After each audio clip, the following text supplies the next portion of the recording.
Bienvenidos, esto es Ponga en Juego, el podcast de Sergio Levinsky.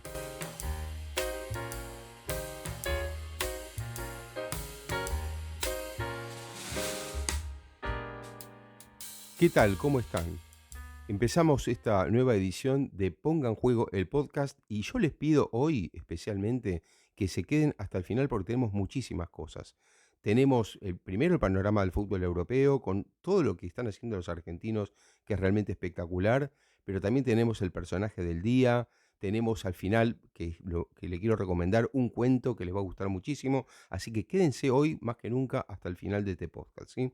Vamos a empezar hablando de ahora de los argentinos, como dije, porque realmente ya se definieron los finalistas de los 3 torneos europeos. Tenemos a los 6 equipos que van a jugar la final y los argentinos están en un momento destacadísimo. Es realmente increíble el postmundial de los argentinos, ¿eh? Es impresionante. Equipo por equipo, si uno toma a los 23 jugadores que ganaron el mundial hace 5 meses en Qatar, casi todos, yo diría que todos incluso, están en un nivel altísimo. Qué cosa, cómo juega la moral, la mentalidad, el haber ganado un mundial, la seguridad que transmite, seguramente, porque yo no soy jugador, pero evidentemente uno los ve, ¿no? Uno ve la seguridad con que se desplazan. Claro, es algo así como saberse consagrado definitivamente como futbolista, ¿no? Entonces, eso yo creo que otorga una seguridad particular a todos los jugadores. Pueden tener un mal día, pero en general tienen seguridad en sí mismos de manera definitiva. No dudan, aunque haya una hinchada que no les guste algo o el equipo no funcione, pero en lo individual, yo creo que los jugadores argentinos están pasando por un momento magnífico, brillante, prácticamente todos. Así que bueno, vamos a analizar qué pasó con estos 3 partidos. Me voy a detener primero, por supuesto, en la Champions League. La final de la Champions League se va a jugar el 10 de junio en Estambul. Por ahora, porque siempre se discute mucho la sede por una cantidad de problemas, ahora políticos, antes por la pandemia, siempre hubo algún problema, pero creo que se va a terminar jugando en Estambul el 10 de junio entre el Inter y el Manchester City. Dos equipos completamente diferentes. Y lo que quiero decir sobre Manchester City, porque se ha hablado mucho ya, es que casi no hubo partido contra el Real Madrid. Lo arrolló el Manchester City al Real Madrid, la venganza de Pep Guardiola de lo que pasó el año anterior, en el que no es tampoco que el Real Madrid haya pasado con tanta superioridad como ahora lo hizo el Manchester City. Ustedes recuerdan que pasó en los últimos 3 minutos con aquel ingreso, aquella entrada de Rodrigo, que desequilibró un partido que el City llevaba 2 goles de ventaja y termina clasificándose el Madrid en el último segundo prácticamente de ese partido revancha. Pero ahora las cosas fueron completamente distintas. Yo creo que Guardiola, lo más importante, si tiene virtud, es que aprendió de aquello, afinó lo que tenía que afinar y por supuesto cuenta ahora con un jugador desequilibrante como Erling Haaland, que alguien me puede decir, o muchos de ustedes, sí, pero en esta serie no hizo casi nada. No es que no hizo nada, yo creo que Haaland fue bien marcado, como dije, por Rüdiger en el partido de ida, en el Bernabéu, y en la vuelta me parece que pasó algo que también un poco pasó en la ida, y es que un jugador fundamental para el City, que hasta tal vez gane el premio en la Premier League al mejor jugador del torneo, que es Kevin De Bruyne, el belga, que es un jugadorazo, no lo estoy discutiendo, no está en su mejor momento. Más allá de que su derechazo batió a su compatriota Courtois y ese gol le permitió al Manchester City ir más tranquilo a la revancha de local, me parece que Kevin De Bruyne no está bien. Ahora se empieza a decir que tiene algún problema personal, que es algo privado y que tampoco yo conozco y no tengo por qué conocer y nadie conoce en realidad, pero parece que no está bien anímicamente. Pero lo cierto es que Kevin De Bruyne no habilitó del todo bien en ninguno de los 2 partidos a Haaland y Haaland vive un poco de esa habilitación. Es una especie de dupla que tiene Manchester City en la que se complementan muy bien Kevin De Bruyne y Haaland. Si uno de los dos no anda bien, bueno, yo creo que Kevin De Bruyne no está andando bien en este momento y eso creo que influyó bastante también en Haaland. No solo en la marca del Madrid, sino también me parece que esta situación particular. Pero bueno, ¿qué quiero decir con esto también? Que en ese partido y en esa serie en la que Haaland jugó prácticamente los 2 partidos completos, Julián Álvarez entró faltando 3 minutos en Manchester y marcó un gol. Es impresionante lo de Julián Álvarez, porque más allá de que alguien me puede decir también, bueno, pero el partido estaba 3-0, el Real Madrid con los brazos ya bajos, porque ya quedaba muy poco y sabía que quedaba eliminado, todo eso es verdad. Ahora, también es verdad que Julián Álvarez fue suplente durante toda la temporada y que si uno mide la cantidad de goles por minutos jugados por Julián Álvarez, que es un sudamericano que se tiene que adaptar a un fútbol como es el europeo, que en general primero los jugadores que vienen de Sudamérica van a parar a clubes más chicos o a una liga de segunda línea en un primer año para tomar experiencia, para después ir a un equipo grande. Y ya Guardiola directamente dijo, no, no, no, que venga acá, yo lo quiero acá y no lo quiero ni ceder a préstamo a ningún equipo. Que se haga acá en el City porque este es un jugador especial. Bueno, está claro que Julián Álvarez es un jugador muy particular, que viene además, como dije, anímicamente de un mundial extraordinario que hizo, en el que no iba a ser titular originalmente y lo terminó siendo, que marcó 4 goles, todos fundamentales, uno a lo Mario Kempes, a un estilo matador. Bueno, Julián Álvarez volvió de ese mundial todavía con más fuerza al City y cada vez que entra deja alguna huella, así que realmente espectacular. Y por otro lado tenemos al otro finalista, que esperado del día anterior, el Inter que eliminó al Milan, con un Lautaro Martínez que está en otro gran momento también. Lautaro Martínez que es el que perdió el puesto en el Mundial a manos de Julián Álvarez, pero un Lautaro Martínez que tuvo un mal mes justo en el mes del Mundial, que yo creo que le influyó mucho aquel debut frente a Arabia Saudita y los goles anulados uno por un brazo. El VAR le anuló goles, pero prácticamente al límite a Lautaro Martínez y creo que no quedó bien y ahí empezó a caerse un poco y perdió el lugar frente a Julián Álvarez. Pero volvió al Inter y volvió a demostrar la personalidad y el carácter que tiene. Hoy Lautaro Martínez es la imagen del Inter, es el corazón del Inter, es un jugador que no solamente marca en casi todos los partidos, sino que festeja los goles de sus compañeros, que es el capitán del Inter. Yo creo que es algo así como un símbolo como lo que era Javier Zanetti hace unos 20 años o 15 años en el Inter. Hoy lo es Lautaro Martínez, así que vamos a tener una final en la que van a estar enfrentados Lautaro Martínez, que también tiene como compañero, aunque con menos protagonismo, Joaquín Correa, que se quedó a días de jugar el Mundial porque estaba en la lista definitiva y ustedes se acuerdan que Scaloni lo hizo salir por una pequeña lesión que tenía, porque no estaba convencido de Joaquín Correa, pero Joaquín Correa también está en el Inter y va a estar, aunque sea como suplente, calculo, en la final de el 10 de junio en Estambul frente al Manchester City. Así que tenemos Julián Álvarez por un lado y a Lautaro Martínez y a Joaquín Correa por el otro.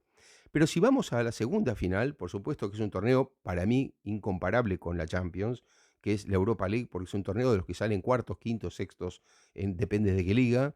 Es decir, no es lo mismo para nada, pero sí es un mérito grande llegar a la final y especialmente para un Sevilla que llega a la posibilidad de su séptimo título.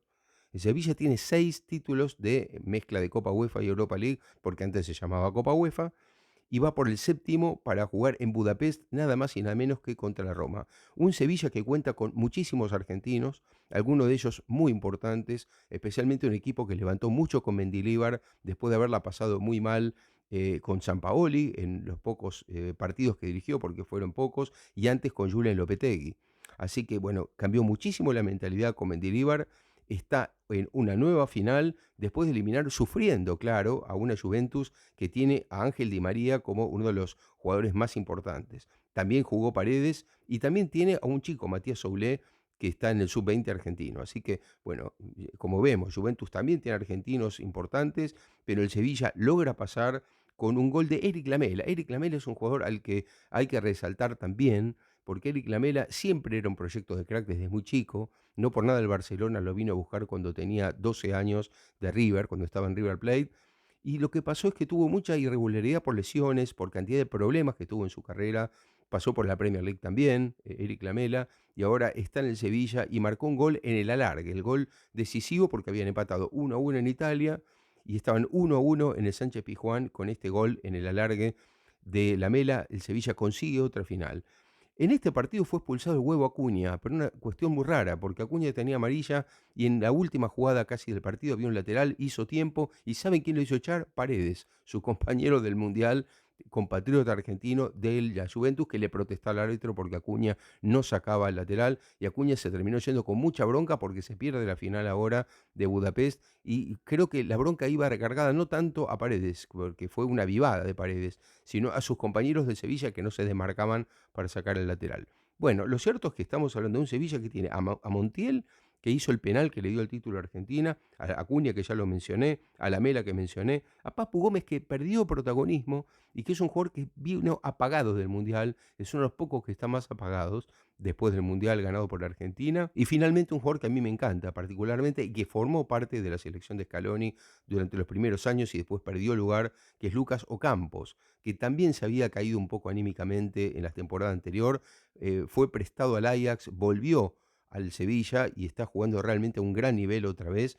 Y este Sevilla va a enfrentar a la Roma de Mourinho, espectacular, me detengo acá para decir en 2 segundos, espectacular lo de Mourinho porque la Roma había ganado la Conference League la temporada pasada, eso hizo que se clasificara a la Europa League y ahora está en la final consecutiva de la Europa League. El Mourinho no es un técnico que a mí me apasione, su línea de juego no es la que a mí me gusta, debo reconocerlo, pero también tengo que aceptar que es un entrenador muy capaz. Nadie llega a su novena final europea como entrenador si no es muy bueno, y Mourinho lo es, y es un gran motivador y arma planteles donde hay un gran clima de trabajo. En general suele pasar. No le pasó en el Real Madrid, alguien me puede decir en el Real Madrid no, no, no le pasó. Pero en el resto de los clubes le pasó prácticamente en todos. Bueno, la Roma que tiene a Paulo Dybala que no está jugando porque tiene una lesión, Dybala también se lesiona mucho, pero es un jugador que también volvió muy bien del Mundial y también hizo una muy buena temporada.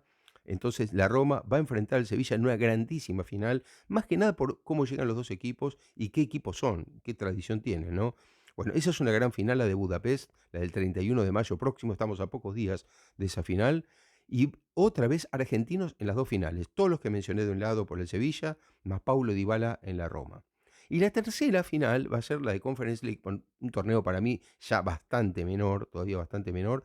Esa final también en pocos días más, en Praga, va a tener a dos equipos que son la Fiorentina y el West Ham. En la Fiorentina está Nicolás González, autor de 2 goles frente al Basilea en un partido que la Fiorentina ganó 3-1 y logró el pase a la final. Y por el otro lado, en el West Ham, sin protagonismo, está Manuel Lanzini, que hasta se habla de una vuelta a River Plate. Pero bueno, está en este momento todavía y ya lleva varias temporadas en el West Ham. Y hay que recordar que Lanzini pudo haber jugado el Mundial de Rusia 2018 y se lesionó en el momento justo y fue reemplazado por Enzo Pérez a último momento, ¿no? Así que los 6 equipos que juegan las 3 finales europeas tienen jugadores argentinos. Realmente espectacular el momento que está viviendo el fútbol argentino a nivel de estos jugadores de selección. El personaje del día. El personaje del día, y por eso no quise extenderme tanto en el comentario anterior, es para mí Nicolás González. ¿Y por qué digo que el personaje del día es Nicolás González? Porque quiero destacar la fortaleza anímica y futbolística de Nicolás González. Un jugador que a mí me encanta, es una de mis debilidades, lo reconozco. Primero porque rinde en cualquier lugar de la cancha, en cualquier lugar, de la banda izquierda, no cualquier lugar de la cancha, pero sí como lateral izquierdo, como volante izquierdo y como extremo izquierdo, que es algo poco común, pero el ex jugador de Argentinos Juniors es un jugador muy dúctil, pero además es de una enorme fortaleza mental. ¿Por qué? Porque Nicolás González fue casi un fijo de Scaloni durante los 4 años del ciclo en la selección argentina y fue realmente muy duro haberse quedado afuera a días de empezar el Mundial por una lesión absolutamente inoportuna. Cualquier jugador se hubiera caído, pero seguro, seguro después de una situación así, porque es una situación totalmente inmerecida haberse quedado fuera de un mundial como le pasó a Nicolás González, después de todo el esfuerzo que hizo y lo importante que fue, inclusive en la clasificación para el mundial. Pero no, saben que no. Nicolás González volvió pensando, y ya lo dijo, porque además hizo declaraciones, ni bien volvió del mundial diciendo, yo voy a jugar el próximo mundial, estoy seguro de eso, voy a poner toda mi fuerza para jugar el próximo mundial, y del primer día que quedó fuera del Mundial de Qatar, empezó a jugar a un nivel altísimo que hoy lo coloca en un lugar todavía más alto y hizo los 2 goles de la Fiorentina para el pase a la final de la Europa League. Tuvo una destacadísima actuación en la Fiorentina en toda la temporada en la Serie A. No me extrañaría que Nicolás González acabe en otro equipo, después de haber pasado antes por el Stuttgart alemán, pero creo yo que en cualquier momento Nicolás González aparece en las primeras planas como que fue adquirido por algún equipo grande, no sé, de la Premier League o alguna de las ligas más importantes. Realmente espectacular lo de Nicolás González en toda la temporada, pero lo que más hay que aplaudir es cómo se repuso de un golpe tan duro de haberse quedado afuera, como se quedó afuera él a días de empezar el Mundial. Este es tu momento. Les quiero reiterar la consigna entonces que en las anteriores emisiones dimos sobre la opinión de los hinchas para esta oportunidad. Y es, ¿por qué sos hincha del equipo que sos hincha? ¿Cuál fue el motivo? ¿Haber ido a ver un partido y te gustó el equipo? ¿Porque tenés un familiar, un amigo? Contanos eso en mi dirección de Instagram, que es Levinsky Sergio, todo corrido, ahí lo podés ver seguramente, @Levinsky Sergio. Ahí me escribís y me decís por qué sos hincha del equipo que sos hincha. Y tengo acá la primera de el primero de los mensajes, de Facundo Bozza, que dice: soy de Estudiantes de La Plata como mis padres. Agrego que no sentí una presión por parte de ellos para hacerme pincha. De hecho, mi hermano salió de Gimnasia. Qué bárbaro esto, ¿eh? Mirá, tener un hermano de Gimnasia en La Plata, que es una ciudad dividida en dos, tener un hermano de Gimnasia y ser hincha de Estudiantes, realmente la casa lo que debe ser. Bueno, cuando juega el clásico ni hablar, ¿no? Debe ser tremendo. Pero bueno, con esto de un equipo que hizo una marcha para festejar que el otro descendió, bueno, tremendo, en la misma casa, pero qué bueno no tener presiones. Eso es bárbaro, porque uno elige libremente de qué equipo es hincha, ¿no? Así que bueno, muchísimas gracias a Facundo y como les digo, sigan mandando mensajes a Instagram contando esta consigna que les doy. Y ahora para terminar entonces este viernes los dejo con un cuento de Marcelo Huillo, una pluma espectacular que acá ustedes si lo quieren seguir, para aquellos que seguramente les guste cuando escuchen este cuento, bueno, él tiene un sitio web que se llama Magazine FC, ahí lo están viendo, magazinefc.com, y tiene un libro que se llama Fabulaciones de un perpetrador. Los dejo entonces con el cuento. Chau, hasta la próxima. Momento para la ficción. Los cuentos de Marcelo Huillo. El equipo de Eleuteria.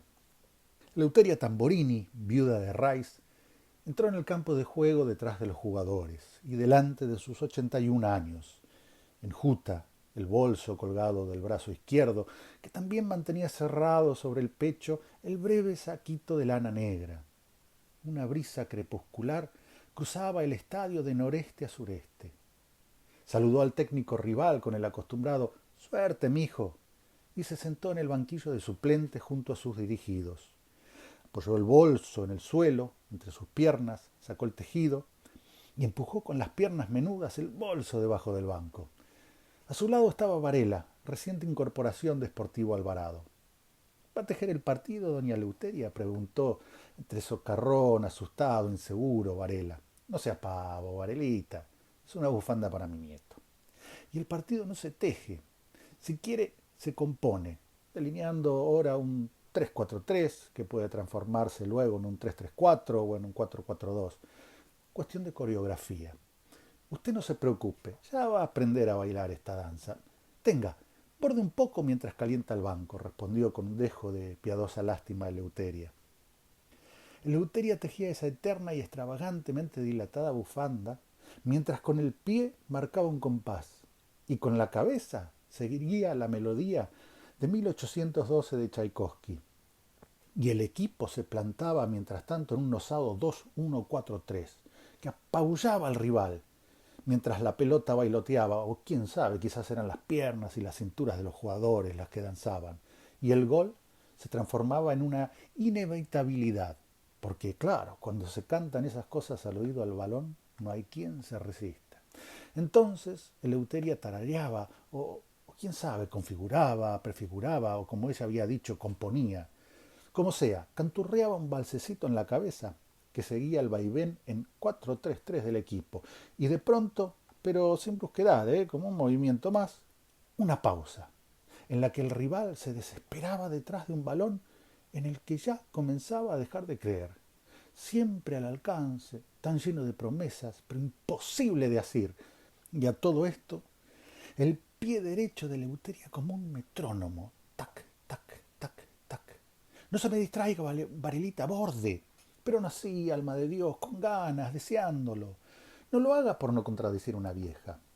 Y entonces, una milonguita. Porque eso de mecer, de seducir sin concretar, sin llevar al balón al clímax, a la consumación de entreveros en la red, era una falta de respeto, una soberbia inútil. Y entonces, otra vez, un 3-4-3. Y la pausa. Pero solo como precursora del cambio de ritmo, de la aceleración. ¿Y sabe qué, Varelita? A todo esto, Eleuteria. Estudie el Kama Sutra, le va a venir bien, y su esposa se lo agradecerá. ¿Tiene esposa? No me conteste. No sé por qué le pregunté, realmente me da igual la respuesta. De todas formas, si no tiene esposa ni noviecita, búsquese una amiguita. Hay que descargar tensiones antes de jugar. Ah, y tome unas clases de baile. El lunes, en el entrenamiento, le doy la dirección de una academia de confianza. Y a todo esto, decíamos, esa aceleración que va conduciendo al rival a hacerse a la idea de lo indefectible del desenlace, aceptar esa suerte de, ¿cómo llamarlo?, mancillamiento que supone que el rival penetre la portería propia, quebrando en ese acto el orgullo, la virilidad, podría incluso decirse. La crónica del gol anunciado cumplió, tautológicamente, el desenlace previamente notificado. Benítez, el líbero suplente, se puso de pie, se acercó a Eleuteria y le puso su casaca sobre los hombros. Me viene siempre con ese saquito de nada, doña Eleuteria, le amonestó con cariño y respeto. Ya sabe que a estas horas y en esta época del año refresca traicioneramente. Gracias, mijito. Y el pie y el ritmo y la melodía y esa intriga de vaivenes y sutilezas y claro, el público embobado, agradecido, entregado a esa ingeniería de la táctica, por llamarla de alguna manera, a esa delicadeza de la habilidad, a ese virtuosismo bellecista. Así lo definió Ataulfo Pasqualini, el relator de Radio Progreso. 5 minutos antes de que finalizara el partido, Eleuteria guardó el tejido en el bolso, se incorporó, se dirigió al banco rival, saludó al técnico y a los suplentes y se perdió en el túnel de vestuarios. Varelita siguió bordando hasta que terminó el partido y Benítez le dijo que ya estaba bien. No es castigo ni chanza. Dele tiempo, ya va a ver. Le ofreció una punta de explicación o de consuelo. Si a vos te sirvió, ¿cómo es que estás en el banco?, preguntó Varela. Sin deslealtad, sin querella, pura inquietud, puro extravío, porque esa era la palabra. Varela estaba extraviado. Cada hilo a su tiempo, según el dibujo, fue todo lo que dijo Benítez. Ya estaban en el túnel de vestuarios. La humedad filosa, acumulada como una trampa fría, los estaba esperando allí. Varela estaba por entrar en el vestuario en el momento en que Eleuteria hablaba bajito y repartía agujas, ovillos y discos de vinilo. Escúchenlos para el lunes, vamos a trabajar con ellos. Y con todo eso distribuía felicitaciones maternales. Varelita se preguntó si había hecho bien en aceptar la oferta de Sportivo Alvarado. Si alguna vez entendería aquello, si encajaría en esa dinámica. Terminó de entrar al vestuario y, mientras cerraba la puerta tras de sí, Eleuteria ya le estaba diciendo: Varelita, unas clases de pintura, de perspectiva sobre todo, no estarían de más. El lunes le voy a prestar un libro de Della Francesca. Blasco, el 10, asintió mirándolo, con tranquilidad, confirmando, ratificando el consejo de Eleuteria y a la vez corroborando la duda o la inquietud de Varela.